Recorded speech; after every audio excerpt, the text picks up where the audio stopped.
O dia em que Davi derrubou Golias não foi o dia da sua coroação. Foi o dia em que ele entrou na mira.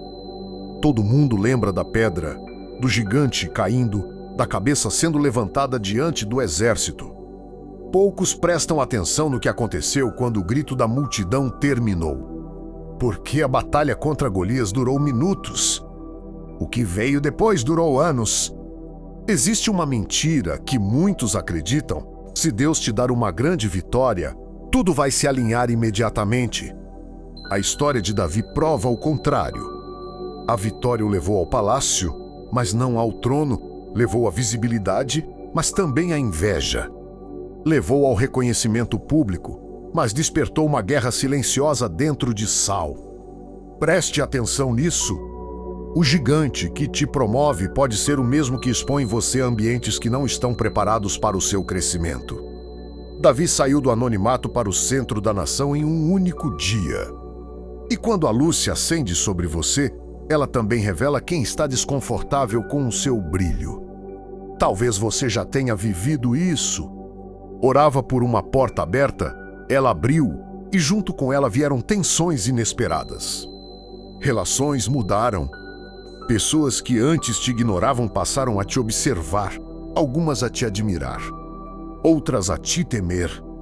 O que aconteceu depois que Davi matou Golias revela um princípio profundo. Vencer não elimina conflitos, apenas muda o nível deles. E se você não entender isso, pode se frustrar justamente depois da sua maior conquista. Agora vamos entrar no primeiro acontecimento que mudou completamente o destino de Davi. Algo aparentemente simples, mas que acendeu uma chama que nunca mais se apagaria. O canto que despertou a inveja. Davi ainda estava sentindo o peso da espada de Golias quando algo começou a mudar no ambiente. Ele voltou da guerra como herói nacional. As cidades saíram para recebê-lo com danças e celebrações. O povo cantava. E foi justamente uma canção que abriu a ferida no coração de Saul. Saul matou milhares, Davi dezenas de milhares. Era apenas uma música. Uma comparação aparentemente inocente. Mas comparação é uma das armas mais silenciosas e destrutivas que existem. Saul ouviu não apenas um elogio a Davi, mas uma ameaça ao seu trono.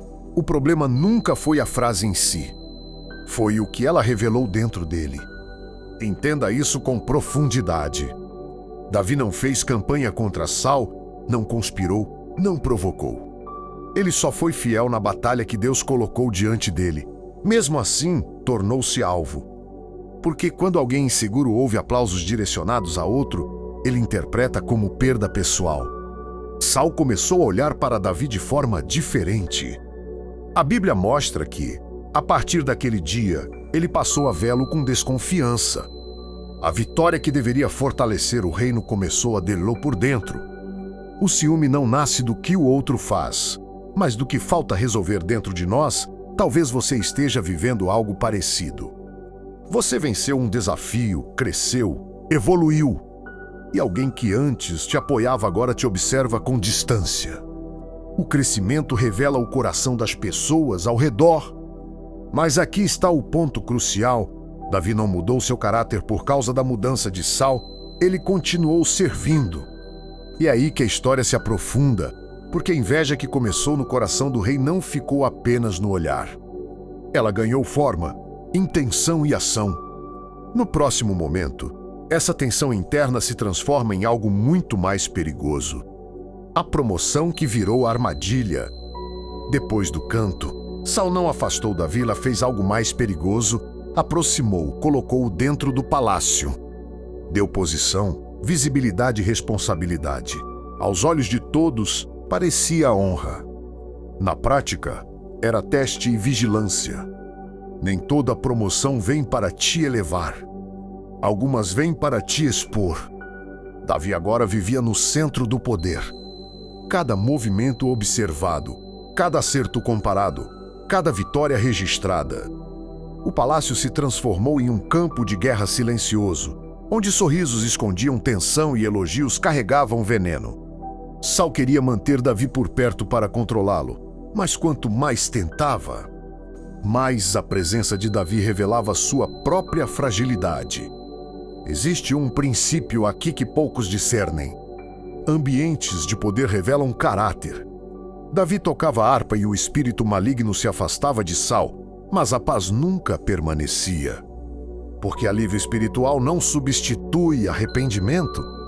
Saul queria o efeito da presença de Deus, mas rejeitava o governo de Deus sobre si. Talvez você esteja em um lugar assim. Uma porta que se abriu, mas o ambiente é pesado. Uma promoção que trouxe mais tensão do que paz. Isso não significa que você saiu da vontade de Deus. Pode significar que você entrou no processo. O palácio não era o destino final de Davi, era o lugar onde seu caráter seria provado sob pressão. E a pressão estava prestes a explodir, porque quando o controle falha, o coração revela o que realmente habita dentro dele. A lança que revelou a intenção. A tensão que estava escondida no olhar de Saul agora ganha forma concreta. Enquanto Davi tocava a harpa para aliviar a tormenta do rei, Saul segurava uma lança. O contraste é impressionante. Um servia com fidelidade, o outro alimentava a própria inveja.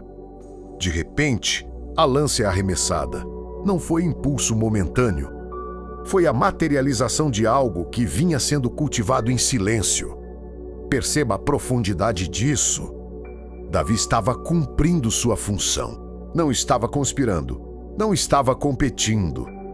Estava servindo. Mesmo assim, foi atacado no lugar onde deveria estar protegido. Isso revela um princípio doloroso. Nem todo ataque acontece quando você está errado. Alguns acontecem quando você está fazendo exatamente o que Deus mandou fazer. Saul tentou matar Davi dentro do palácio, dentro da estrutura, dentro do sistema. Quando a inveja não é tratada, ela sempre evolui para agressão. Primeiro é comparação, depois suspeita, em seguida hostilidade. E então tentativa de eliminação. O mais impressionante não é a lança lançada, é a reação de Davi. Ele se desvia e continua. Não confronta, não revida, não expõe o rei. Ele entende algo que muitos ainda não entenderam. Sobreviver ao ataque é mais importante do que provar que você está certo. Talvez você já tenha sentido uma lança simbólica. Uma palavra que tentou te ferir. Uma atitude inesperada. Um ataque vindo de quem deveria te apoiar. A pergunta não é se você será atingido. A pergunta é como você reagirá quando a lança vier. E o que acontece depois dessa primeira tentativa muda completamente o rumo da história. O sucesso que aumentou o ódio? Depois da lança, você poderia imaginar que Davi seria afastado, mas aconteceu o oposto. Saul o colocou à frente de batalhas cada vez mais perigosas. A intenção era clara. Se os inimigos não o matassem, o desgaste o quebraria. Só que cada missão impossível terminava em vitória. Quanto mais Saul tentava expô-lo ao fracasso, mais Deus o consolidava como líder. A Bíblia mostra que Davi prosperava em tudo o que fazia, e o povo percebia isso. O favor de Deus era visível. E aqui está um princípio que exige maturidade para entender. Quando Deus decide confirmar alguém, não é a oposição que interrompe, é a oposição que evidencia. Saul começou a temer Davi, não era apenas ciúme.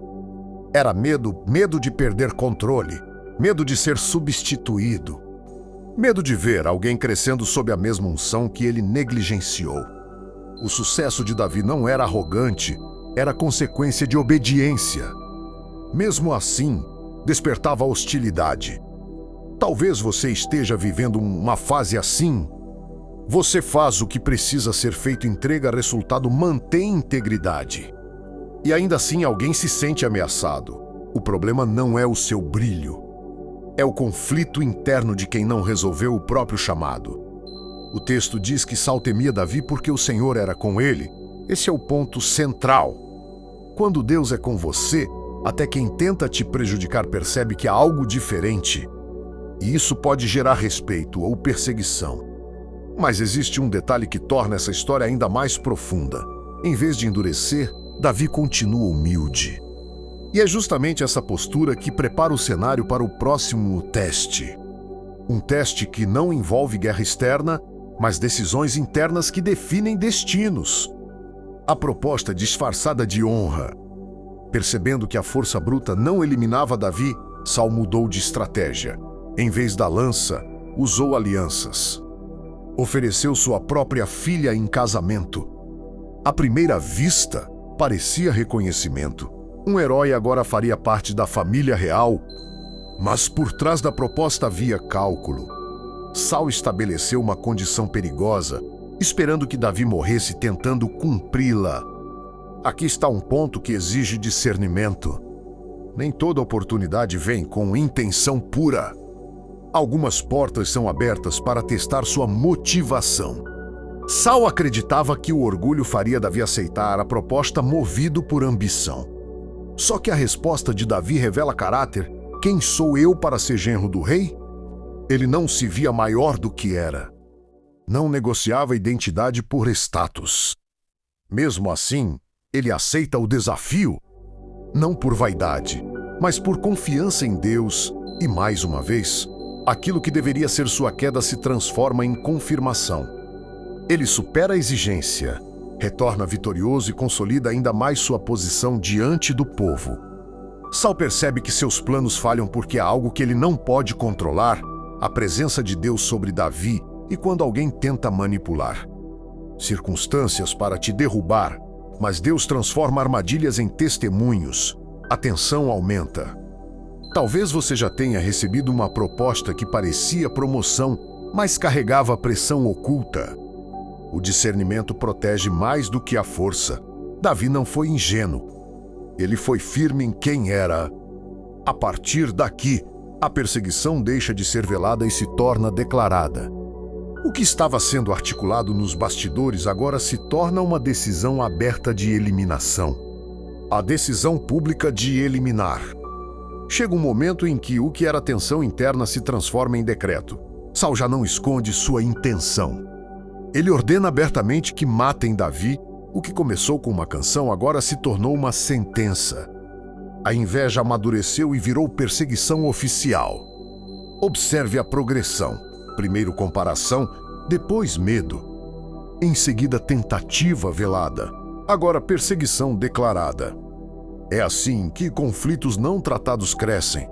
Saul não lutava mais apenas contra Davi, lutava contra a ideia de perder o controle do próprio futuro. Quando alguém tenta preservar posição a qualquer custo, começa a destruir tudo ao redor. Mas algo surpreendente acontece. Jonatas, filho de Saul, decide proteger Davi.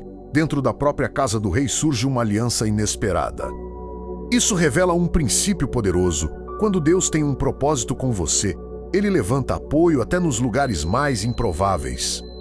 Davi agora entende que não se trata mais de um incidente isolado. Trata-se de uma perseguição contínua. Ele precisa fugir. O herói celebrado se torna fugitivo. O palácio fica para trás. O deserto se aproxima. Talvez você esteja vivendo a transição entre aplauso e isolamento, entre reconhecimento e rejeição. A pergunta não é por que isso acontece. A pergunta é se você está preparado para continuar íntegro quando a proteção visível desaparece.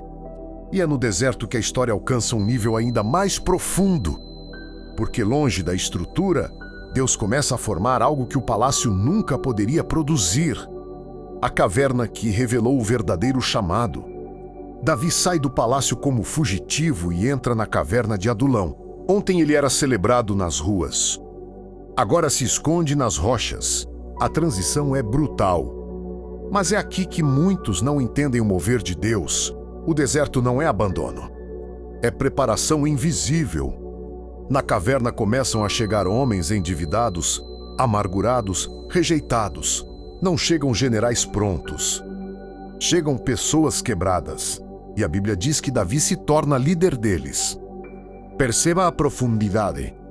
Deus retira Davi do ambiente estruturado do palácio e o coloca diante de pessoas feridas para formar uma liderança que nasce da dor. Não do privilégio. No palácio ele era comandante por posição. Na caverna ele se torna líder por influência. É diferente. Ali ele aprende a desenvolver caráter em meio à escassez, estratégia em meio à perseguição e compaixão em meio ao sofrimento coletivo. Talvez você esteja na sua caverna, longe do que imaginava, cercado por limitações, perguntando onde está a promessa. A caverna não é o fim da história, é o laboratório do destino. O que você aprende no anonimato sustenta o que Deus fará em público. E no meio desse processo, surge o teste mais difícil de todos. Davi terá a oportunidade de resolver tudo com as próprias mãos. A oportunidade de encurtar o processo. Em um dos momentos mais inesperados da perseguição, Saul entra justamente na caverna onde Davi e seus homens estavam escondidos. A cena é quase inacreditável. O homem que o persegue está vulnerável, ao alcance da sua mão. Os soldados sussurram: "Este é o dia que o Senhor te prometeu." A oportunidade parecia a resposta de oração. Aqui está o teste que define destinos. Davi poderia encerrar anos de fuga com um único golpe. Poderia justificar como justiça divina. Poderia argumentar que estava apenas antecipando o inevitável. Mas ele entende algo que poucos compreendem: promessa não autoriza precipitação. Ele corta apenas a ponta do manto de Saul e, mesmo assim, o coração o acusa. Não por medo do rei, mas por consciência diante de Deus, Davi se recusa a tocar no ungido, mesmo quando o ungido falha. Ele escolhe confiar no tempo de Deus em vez de forçar o próprio. Talvez você esteja diante de uma chance de resolver algo pela força. Uma decisão que parece acelerar o cumprimento da promessa. Mas nem toda oportunidade é direção. Algumas são teste de caráter. Davi sai da caverna maior do que entrou, não porque matou seu inimigo, mas porque venceu a si mesmo. E quando você vence a tentação de tomar atalhos, Deus confirma que pode confiar em você para carregar algo maior. A partir daqui, o tempo começa a revelar quem realmente estava preparado para governar. A morte que abriu caminho sem as mãos de Davi. O tempo passa, a perseguição continua. Mas Davi mantém a postura. Ele não levanta a espada contra Saul, ele não organiza rebelião, ele não manipula circunstâncias, ele espera. E então acontece algo que redefine tudo: Saul morre em batalha. Preste atenção na força desse momento. O trono que parecia depender de estratégia humana é liberado por soberania divina. Davi não sujou as mãos, não acelerou o processo, não comprometeu o caráter. Quando a notícia chega, ele não celebra, ele chora. Ele lamenta a morte de Saul e de Jonatas. Esse detalhe revela quem ele se tornou. Aqui está o princípio eterno. Quando você confia no tempo de Deus, ele resolve o que você não precisa resolver. Davi entendeu que a promessa não precisava da sua violência para se cumprir. Precisava da sua fidelidade. Muitos perdem o futuro tentando proteger o presente. Davi preservou o coração e recebeu o trono no tempo certo. A espera não o diminuiu, o amadureceu. Talvez você esteja cansado de esperar. Cansado de ver situações que parecem injustas. Mas existe algo sendo construído em você enquanto o cenário se move ao redor. E agora chegamos ao momento em que a promessa começa a se materializar, não como explosão repentina, mas como resultado de um processo inteiro que moldou um rei por dentro antes de coloca no trono por fora. O trono que exigiu mais do que coragem.